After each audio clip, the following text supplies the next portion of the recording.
John, thank you for coming on the show. Thanks for having me. Yeah, absolutely.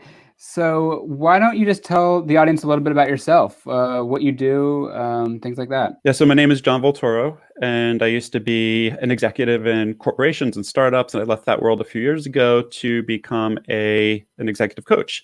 So today I spend a lot of my time with executives who want to get ahead, who want to kind of balance life and work. And I do have a practice focusing specifically on the LGBT population. I have always been an out person at work and kind of made a lot of mistakes, and I feel like that's avoidable. And if there's a way to give back to the community, it's through the coaching I do with them. Yeah, that's awesome. So you said you're an out person at work. Does that mean you when did you come out? So it's a good question. I don't think I ever was really in. I always kind of think about it from the perspective of I was really naive. I grew up in New York City, and I was really naive to the fact that there were like straight people and gay people back then. And I just was my kind of quirky little self, and people just described me as emotional and, activated easily. And, I think I was just feeling things out. So when it got to junior high school, I started feeling like, oh, I'm attracted to men.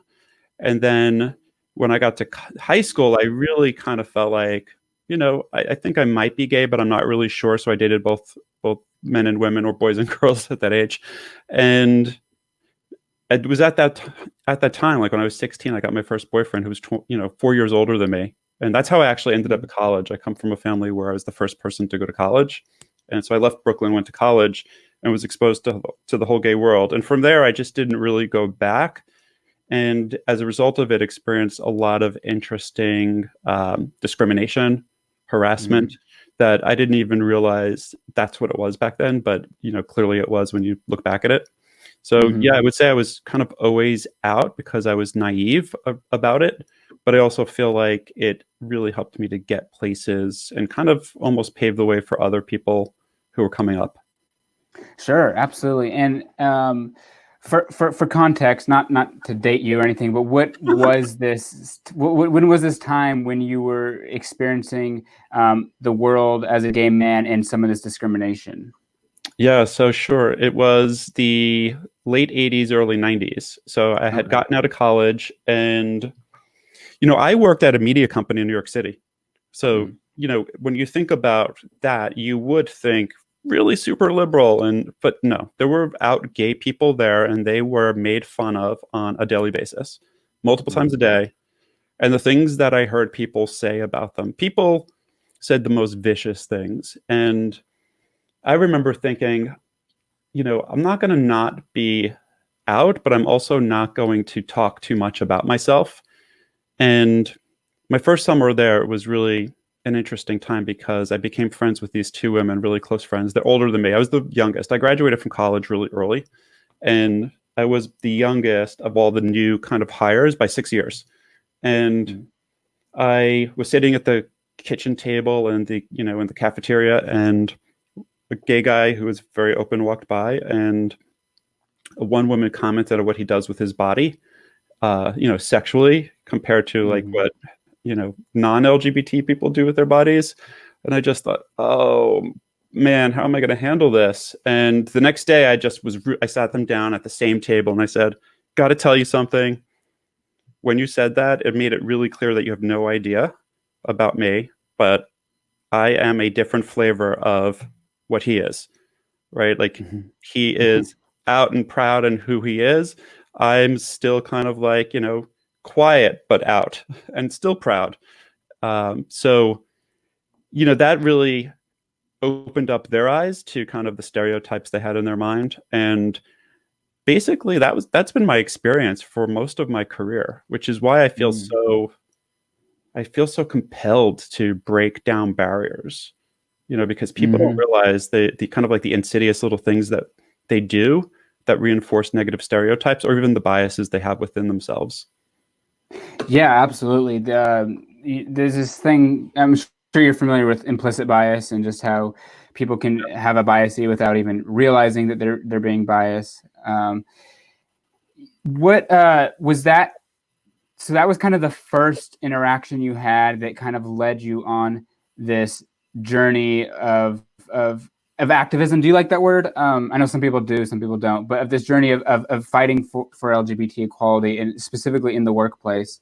Did you, after that conversation, initial conversation, did you experience more discrimination in that same work environment, or did things drastically kind of end? Was that really something that was effective immediately? Yeah, it's so interesting that you asked that. It actually got worse, and Oh. the and I don't know that people's behaviors changed so much, but it made everybody aware of what was happening. And so at the lowest of importance were like the LGBT people there. I worked for somebody who was a lesbian who was really in the closet, very, very scared of being out of the closet. So she and I had a very tense relationship because I represented something that she didn't, she wasn't ready to do. And it's interesting. What happened to me there was the first time I realized that I was not going to go anywhere in my career because people thought of me as the gay guy first. And it got me thinking about how do I overcome those stereotypes that exist about me. And, the answer for me at that point was to get an MBA.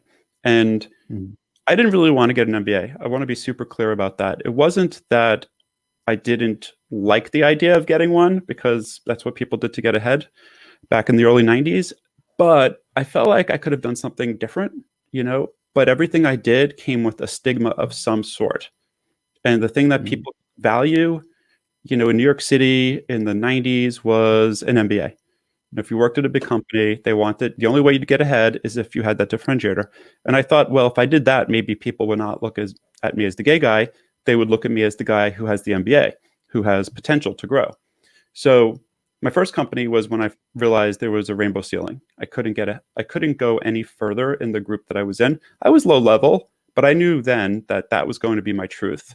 So went to school for a couple of years, went back to New York, tried to get a job at that same company. It was a good company. It was Showtime, the cable channel, and loved the people overall. I just wanted to get ahead, and I didn't want to be, pigeonholed or stigmatized because of my sexuality. That was just one piece of me. It's a very important piece of me. It defines me, but it's not the thing that helps companies to get ahead.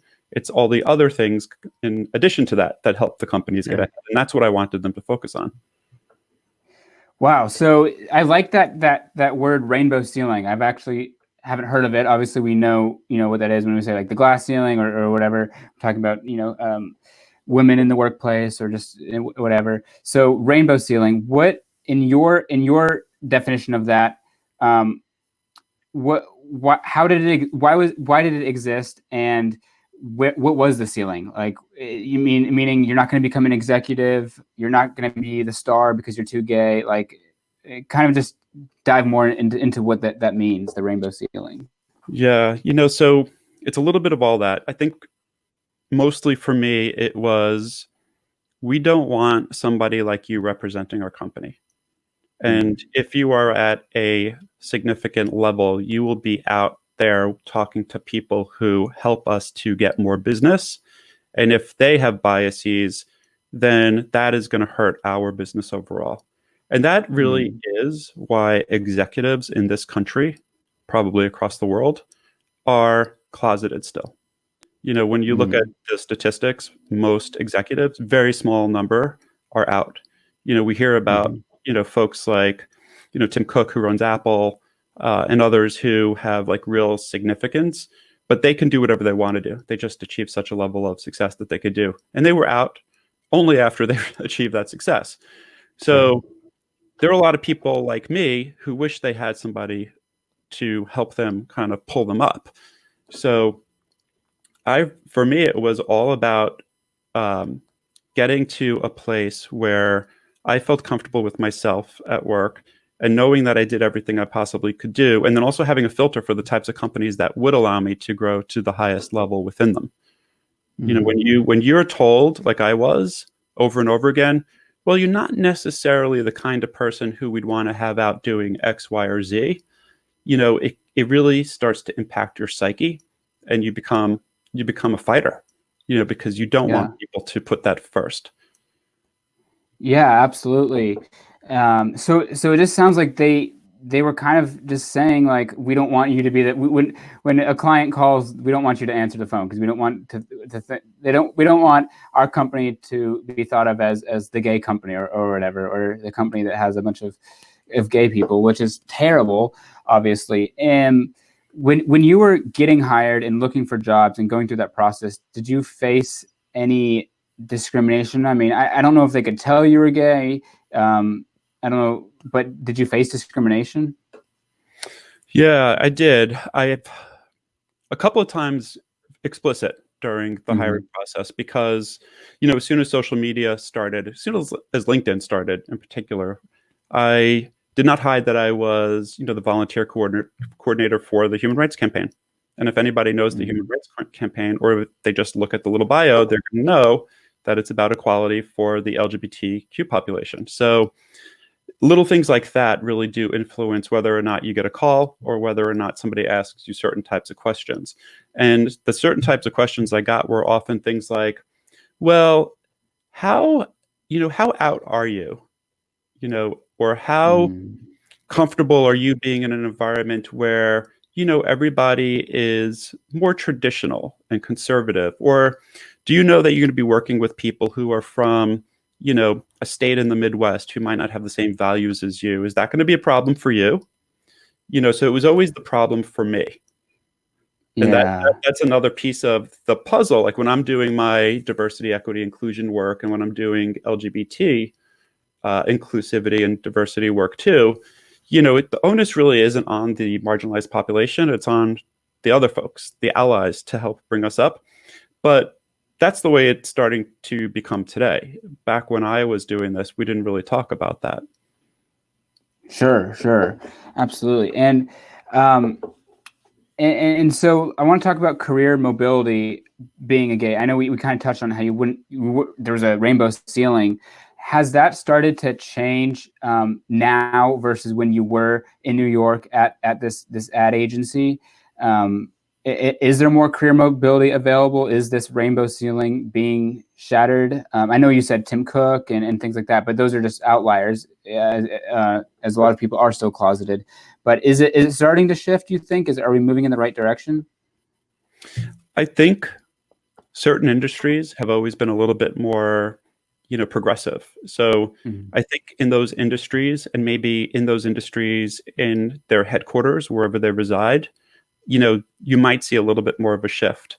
And but the truth is that 50% of the population basically is still in the closet. So it's not working for everybody, and it's not working in all industries equally. So the discrimination really affects people differently, and that's just sad because LGBT people doing work across the board. So we're in every industry. We shouldn't be held back for any reason just because we're identify as LGBT. So the question has always been for me, how do we enable people to safely move through? Like you're talking about mobility, that's like the critical piece of this, because not only is it mobility within your company, but it's mobility to leave your company to go to some place that might be a better fit for you. And hey, what happens if that fit happens to not be in a state that has LGBT rights, built into it, because we don't have federal rights protecting us at the workplace. So like there are 26 states where, you can get fired. I think, no, sorry, 26 states where it's legal, but 24 states where it's not. And it's sometimes it's sexual identity, and sometimes it's sexual identity and gender identity, and sometimes it's just sexual identity without gender identity. So it's a patchwork of laws that create just confusion for people. And I can tell you, I live in California. It would be really hard for me to move to a state that I knew wouldn't care for my family legally the way that California does. And I've Sure, had opportunities I've absolutely. had to turn down. So the Yeah, mobility is really restricted. And I think it's a great question because nobody really talks about the piece of the mobility that restricts LGBT people from earning as much as they possibly can. And sometimes that means you need to leave your company and leave your state to go someplace else. so is that because I know on your website you have a blog at johnvolterocoaching.com? Volturo Coaching. Volturo Coaching. That's right. Thank you. Yeah, I wanted to shout that out for you. So Thank on VolturoCoaching.com, you do have a blog about the LGBT pay gap. And so for the audience listening, is that what you are kind of referencing, is that it's not necessarily a pay gap to their peer that's sitting right next to them, but it's this ability to move jobs or to change locations that is restricting them from getting their pay that they could be getting, their maximum amount or whatever. It's actually, it's both, right? It's a little bit, it's a pretty complex problem, because you might not want to leave your company. There's so many great companies in this nation that are really great for people to work at, but you might have restrictions on your mobility compared to your non-LGBT pair with similar qualifications, which is what I was writing in the gay pay gap. And then the other piece of it is you might have the very real challenge of not being able to move to another state. I have a friend who got an amazing opportunity to leave California to go to Texas, but he's a same-sex couple, 2 men with 2 kids. They didn't do it for that reason, because there are no, laws on the books to protect people there. So sometimes you miss out on it, and that means over time, like your whole lifetime, when you're measuring your wages, they're going to be less than your non-LGBT counterparts. And that might be okay for some people, and it might not be okay for others. But regardless, we have to, stand up to the laws that exist and say, like, we could do better. Yeah, absolutely. I mean, it's ridiculous. I'll be blunt about it. It's ridiculous that you can get fired or your job's jeopardized because you're transgender or gay or whatever. Right. And so you're a life coach and you work with a lot of LGBT clients. Have you ever worked with someone? Obviously, you can't tell specifics or name names, but have you ever worked with someone who actually did get fired because they were gay or similar to that situation? Not fired, but multiple people who are really feeling like being LGBT prevents them from getting their boss's job when their boss moves to the next level, and then helping them craft a transition plan out of the company. That's more common for the clients that I have. I'm more of a like an executive, like a leadership coach. So I see more of it from the business side impact. But to your point, like a lot of what we do as coaches is we're coaching the whole person. So there's a life component to it. And like where that becomes really important is that you're one person, whether you're at work or home, and you want that person to feel good no matter where you are. Absolutely. And so you work with the leadership side of businesses. I want to talk about marketing to LGBT folk and the corporate involvement in Pride. If we can kind of blend those two topics, or we can break them down individually. But how, in your opinion, how do you work with executives who are wanting to market to the LGBT community without overstepping things or making it come off as inauthentic and they're just chasing dollars? What's that strategy going in with those executives when you go to talk to them? Yeah, it's a good question because it's not easy. And so when I put on my marketing hat for that, it's really about understanding what need the product solves for the consumer, and then really making that be the foremost piece of the message, and then using images that are relatable to the audience, and then finding the right channel to meet those consumers where they are. So like when you think about a brand like IKEA, who really wants to help young LGBT people furnish their first apartment together, you're seeing ads print ads, TV ads, where they're showing, 2 men or 2 women in a home situation. And like, that's kind of like the difference today is, targeted LGBT media is shrinking. So you have to find people where they are on other channels. And because everything's so fragmented, we can target. It's more expensive, of course, but the idea is that we do exist, and you just want the images to really support and be accessible and welcoming to the folks. And of course, you want the language to be as inclusive as possible. That's a big piece that non-LGBT people make when they're writing copy. So it's always great. Like one of the things I always tell people is make sure that you have somebody who's part of the community reading your copy, because you don't know what you don't know, and you might say something that could be totally offensive. I'm sure I say things that are too offensive to the community, we're all works in progress. But if you're spending, $1 million to create a commercial, you're going to get a lot of backlash if you don't if you don't cross off all the important things on the list to make it as best as it possibly could be. Yeah, absolutely. So it sounds like that. One of the keys, it sounds like, to marketing to the LGBT community, or what we're moving towards, is less rainbows and yay, like we're gay and all this, but more just being wholesome and authentic about it by just having a gay couple be in the ad, because Right. I mean, we've all seen like brands do ridiculous things. Like I saw like Doritos, they were all like, they had like rainbow Doritos, which, I mean, I don't mind rainbow Doritos, but it just comes off a little tone deaf and inauthentic when that's like your thing that you're selling. It's like, why not just have a gay couple be eating Doritos together or something, like, Right. So is that's to kind of sum up what you were saying, that's kind of where the businesses are going, or where they should go, is just representing gay couples by having them be there, or having.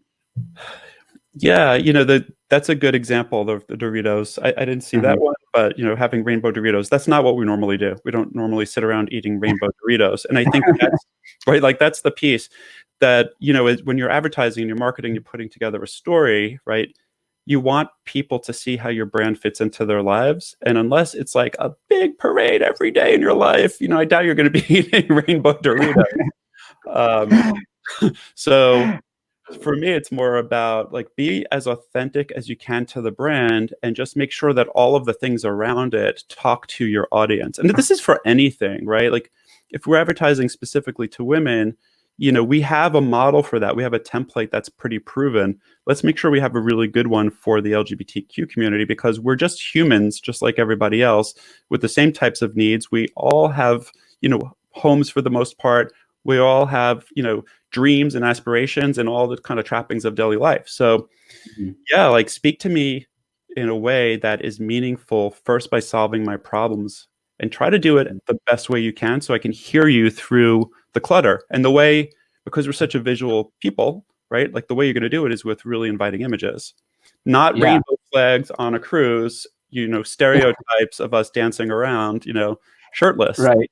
Because that's the way I grew up, New York City. Like it was always, oh, look at those gay people on the news. And, it was the parade, or like people walking into the Monster Bar in the West Village, when I was young. And I thought, wow, I guess I'm not gay because I don't look like that.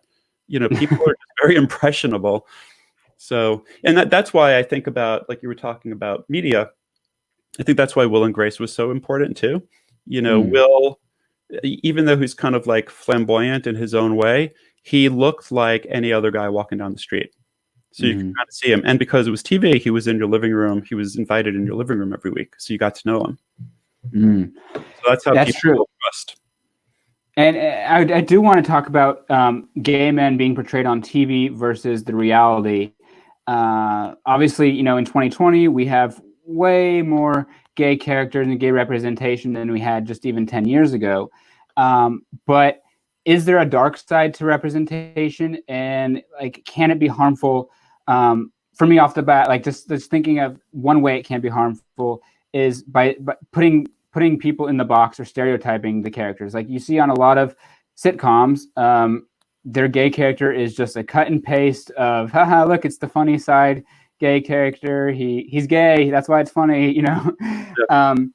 So what can we do? What can TV companies or TV shows do to make their characters more real, I guess, or make their gay characters live in a more reality, be more portrayed in a reality setting than this fictional funny gay character setting? Yeah. It's such a hard question to answer, but I do think that, if the time exists in the context, like, within the sitcom, within the show, to really flesh out the other sides of the character, that's what makes people relatable. They want to see people vulnerable and emotional and who look like them. And, to your point about here he is, the door opens and he's making some sort of a sarcastic remark, and it's very stereotypical, and he's wearing like the gay garb. There's so much more behind what got him to that door, right? And we don't often see that. And it would be great to have more fully fleshed out, developed characters who happen to be LGBT. And like that would be really refreshing to me to see that. Yeah, yeah, absolutely. And I know we are moving towards it. We can slowly. Some people say too fast, but we're moving very, in my opinion, we're moving in the right direction towards getting more representation and a more just and right representation. Because as we said, the wrong representation can be harmful as well, or not even harmful, but just a wrong portrayal. Talking more about going back to Pride, in your opinion, is Pride too corporate? Just in your opinion, has it lost its meaning through all these rainbows and sponsorships that we see? Has it diluted the meaning of it? If I'm being totally honest with you, I grew up in a time when the corporate sponsorship was limited, and I grew up in New York City, so like I was there for a lot of the gay prides, and they don't feel like they're part of the community. They feel like they're just basically trying to sell us things because they think we have a lot of money. And their involvement, while I believe to be very authentic, like these are companies that definitely have employee resource groups and doing a lot for the community, I think they are showing up in many ways because they feel like that is part of their commitment. So it's like checking that box for them. I do think they could probably do a better way to be there and not be so forcefully commercial. Because I think that's the part that is really missing. This used to be like Pride meetings and celebrations used to be about the people getting together in a really safe, cool place and celebrating who they are. There's a piece of that still exists, but there's like this big kind of filter over it now, which is go pay $15 for a drink and put your wristband on to go into that tent. And it wasn't always that way for folks who are listening to this. It was actually super fun and enjoyable, and you didn't feel like you were being accosted by ads at every turn. The pro of it is that it's safer because there's a lot more media attention. There's a lot more people who are protecting us while they're there. So there's like the pros and cons, but I liked it when it was a little bit more intimate. Sure. Yeah. Was Pride in the 80s or 90s, just in that time, was it, because it's going to segue into kind of our next topic, was it as, how do I put this? Was it as like naked and like everyone just wearing no clothes and everyone showing off their abs? Was it like that in the 80s and 90s as well? Like has that part evolved at all or changed? Yeah, it was naked. It was naked. Okay. There was a lot of it. I mean, like in New York City, they had pier parties, right? So once you got onto the pier and you went to the parties, or even if you were marching, the parade in New York City would start off with women on motorcycles. They used to call them the dykes on bikes, if you've heard of that. And they were like topless, and that kind of set the stage for what was about to happen. And there was a lot of it, but it was like freedom of expression more than like nudity as sexual expression. It was just like freedom to shed off all of the clothes that we wear to camouflage ourselves to be safe. And that was the way I always interpreted it. And I took off my shirt. I wore a bathing suit like most people did. It was always sunny and hot in New York. And, I think that's where that came from. I think the sex culture thing, ebbs and flowed. I came out during the period of time where HIV and AIDS was, ravaging the communities. So it wasn't something that was as wild as things are today with PrEP. Sure. Yeah. And so kind of going on both those, Truvada. So one of the things that kind of inspired me or got me thinking more about this corporate involvement in Pride and the corporate takeover, if you will, of Pride, was I read something that Truvada or the pharmaceutical company that makes Truvada, I'm blanking on that name, that makes PrEP, they spent like $10 million or some astronomical number on advertising at Pride in New York City. Meanwhile, you have people in New York City working minimum wage jobs, don't have great health insurance, and they're being sold Truvada for $1,200 a month, and they can't afford it, and now they're in danger, and it's just like it's this tone deafness from the pharmaceutical company, because it's like you're spending an astronomical amount of money advertising at Pride, yet there's many individuals walking in that Pride parade that can't afford your product, and that it costs $1,200 here and it costs $30 in Australia. It's like that kind of made me mad when I read that, and kind of started this whole thinking of like, what are these companies doing advertising to the LGBT community? They're just dollars that they're chasing, yeah. So I don't know where I was going with that, but I did want to bring that up, that it was very annoying to see that. I think it's a good example it's a great example actually of basically not caring about the actual people on the ground and whether or not they can use your products in a safe way, which would mean like taking it consistently. And if it's too expensive, they can't do it. And, a lot of those companies, pharmaceuticals, will get you hooked on something, and in this case, it's the ability to freely express yourself sexually with other people, right? Without gigantic fear of catching anything.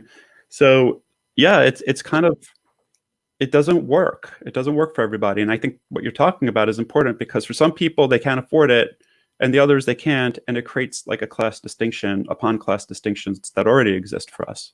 Mm-hmm. It just creates more ripples and division in the community. So continuing on about divisions in the community, I want to talk about the masculine body image that is very prevalent in the gay community, especially amongst white and masculine acting gay men. Is this body image harmful? The body image of 6 to 8 abs, minimal body hair, perfect white teeth. Like, yeah, of course we all are attracted to certain things. We all have our types and stuff. But is this harmful, the way that it's perpetuated and kind of put on a pedestal now? Like, it's just fact that it is put on a pedestal. Is this harmful, and how much? How much is it harming our community?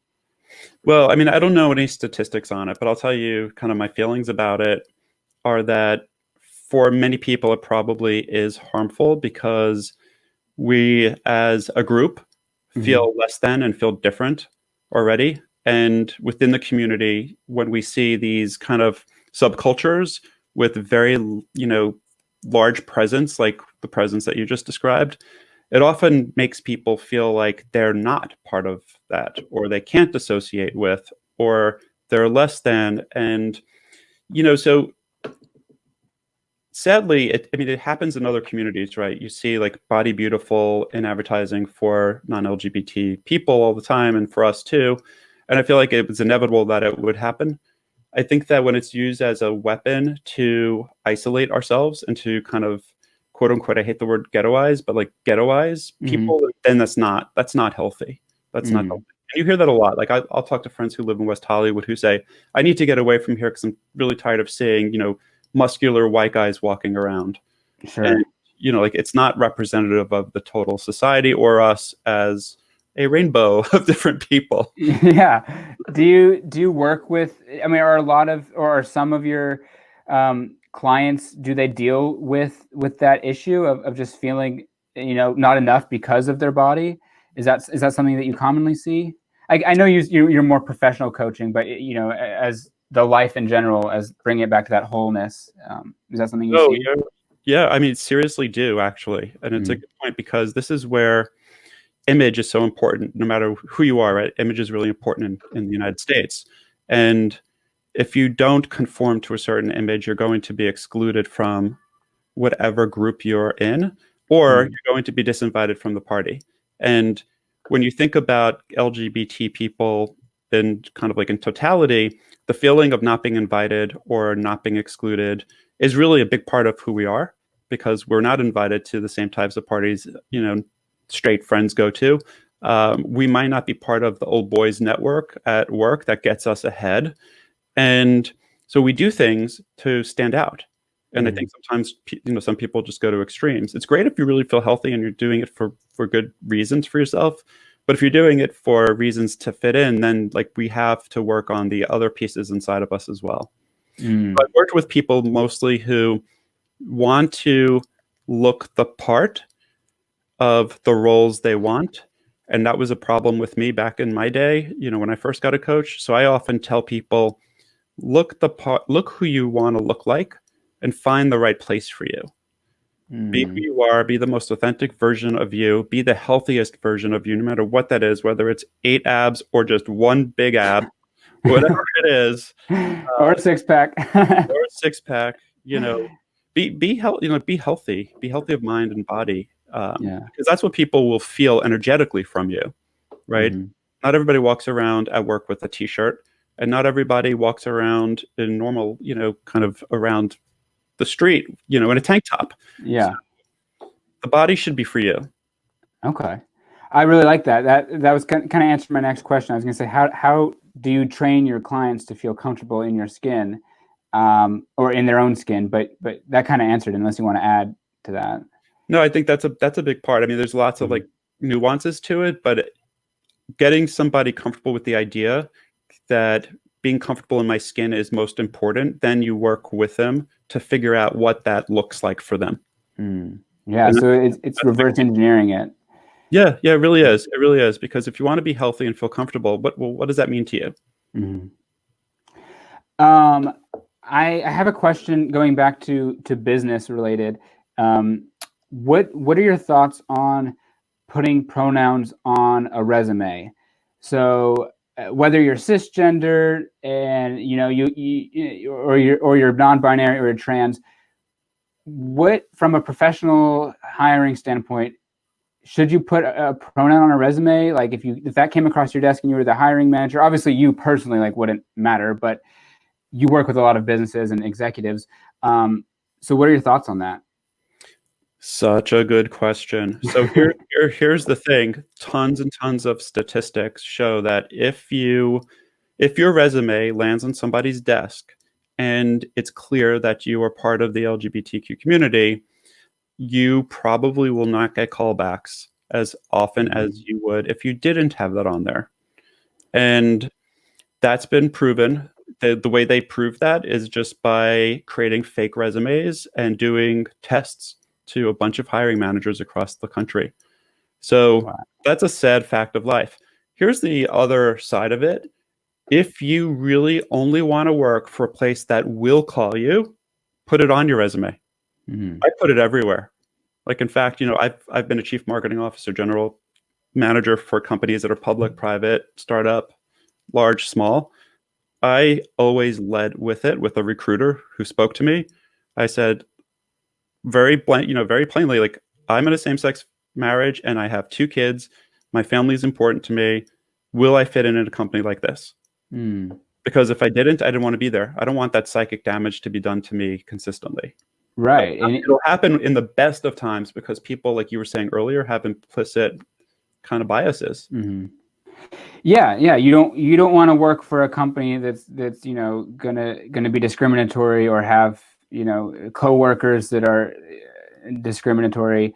So yeah, I guess if you are in very desperate need of a job right at that moment, you just need to get what you can take, don't do it because you're going to minimize your chances. But if you kind of have some flexibility, you're chilling, put it on a resume or make it clear in the interview, because then if they do hire you, you know that you feel welcomed there and everything feels good.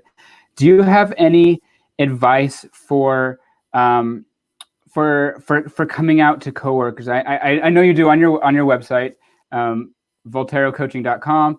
But for the listeners, if you could sum up a few bits of advice for coming out to coworkers, because I know a lot of people, including myself, when I was at my most recent job that I had a job in an office, and even I, who was out for 1.5 years, 2 years, comfortable in my skin, was, it's another coming out. It doesn't. They say it gets easier, but does it really? Like, you're always, you're coming out all the time, constantly. All the time.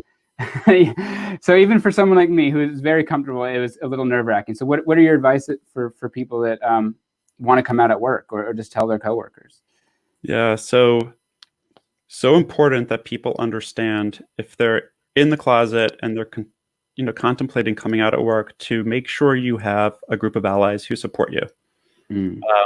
And the way to find your allies is to listen to conversations, because you will hear how people just generally are in the world and their views about differences, diversity, equity, inclusion, once you start talking. So listen to people. The most important thing for people is to feel safe. So coming out might not be the right thing depending on where you work. If the culture is really harsh towards people who have differences, that might not be the right place for you. You might be there because you need to make the money. So really rethink whether or not you want to come out, because your safety is the most important thing.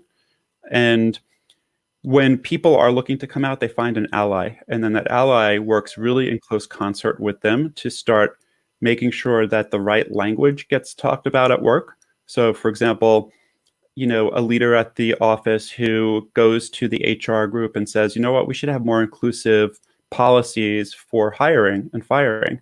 What would that look like if we did that? And those are the types of people who will lay the groundwork for you to come out. It's not something you could do in a day. It's something that you want to make sure that it's a big decision. You want to make sure you feel safe. You want to make sure that your ability to do your job doesn't get impeded. That's why you're there. It's different depending on where you live, like we were talking about. It's not always once they find out, you're not protected. So there are different legal issues for you too. So just make sure you go into it with your eyes wide open, but lead with your safety by finding allies, and have the ally be with you when you decide to do it. That's very good advice. And finding the ally is, I talk about finding your rock. I mean, it's similar, ally, just finding your rock, whether it's a mother, a friend, another gay friend, just finding that one person who, no matter what, will be supportive of you and be there for you. What would you tell your younger self in regards to your LGBT experience? What kind of advice would you give to your younger self? You know what? I have to say, no one's asked me that question before. I ask that question a lot. So thank you for asking me. Absolutely. I would say, and I really mean this, be authentic to yourself. Do what you really want to do. And don't try to fit into boxes that are so uncomfortable that it's going to cause you long-term kind of psychic damage. Yeah. Yeah. Don't fit in the boxes. That's a good one. I think that's something that I think almost everyone has done at one point in their life. And some people do it way more often, but everyone has at least tried to fit in at one point. I think it's just part of human nature, just walking into a room and not wanting to be the odd one out. But I can attest to it that not being authentic is the easiest way to unhappiness. Yeah, it's so true. And if you do it long enough, a lot of people don't even remember who they are. And all the layers of the onion need to be peeled back. And those people just really suffer emotional issues. And we already have mental health issues within our community. So doing it as early as you possibly can and being yourself and doing it in a safe way, probably, I'm not a doctor, but probably would avoid a lot of challenges that folks could have in the future. Yeah, totally. Well, John, I really appreciate you for taking your time out of your day to come and talk to me. It was a great pleasure getting to hear from you. So I appreciate that. Thank you, Ryan. Yeah, absolutely. You have a great day. You too. Bye-bye. Thanks. Bye-bye.